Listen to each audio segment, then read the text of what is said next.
تو انڈیا ان کا دوست ہے، پتہ نہیں کس طرح ان کو انڈیا کی طرف جانا یاد آیا، اور اتنا دکھ ہوا کہ جب انہوں نے انڈیا کے اندر ہی بیٹھ کر پریس کانفرنس کی پاکستان کے خلاف، اگر آپ کو کرنی ہے تو آپ اپنے ملک میں آ کے کر لیں جو بات کرنی ہے، آپ میں ہمارا جو دشمن ہے، ازلی دشمن ہے ہمارا، جو وہاں جا کر آپ ہمارے خلاف باتیں کرتے ہیں ان کے ساتھ مل کے۔ ابھی جو پاک افغان بارڈر پر جو کشیدگی چل رہی ہے اس کو دیکھ کر دکھ ہوتا ہے، کیونکہ دونوں طرف مسلمان ہیں، کوئی ہندو تو نہیں ہے دوسری طرف، کہ جو بند انسان بڑی خوشی سے کہے کہ ہم نے ان کو مار دیا یا ہم نے فتح حاصل کر لی، ایسا تو نہیں ہے۔ بہت دکھ ہوتا ہے دیکھ کے کہ دوسری طرف جو لوگ فوت ہو رہے ہیں وہ بھی مسلمان ہیں، وہ بھی خود کو مسلمان کہہ کے اللہ اکبر کہہ کے،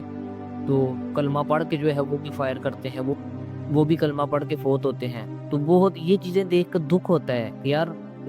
جن لوگوں کے لیے ہم نے دعائیں کی کہ جب ان پہ مشکل وقت تھا تو ایسا نہیں ہے کہ پاکستان نے ان کی مدد نہیں کی، پاکستان نے بہت زیادہ مدد کی ان کی، لیکن سب کچھ بھول چکے ہیں۔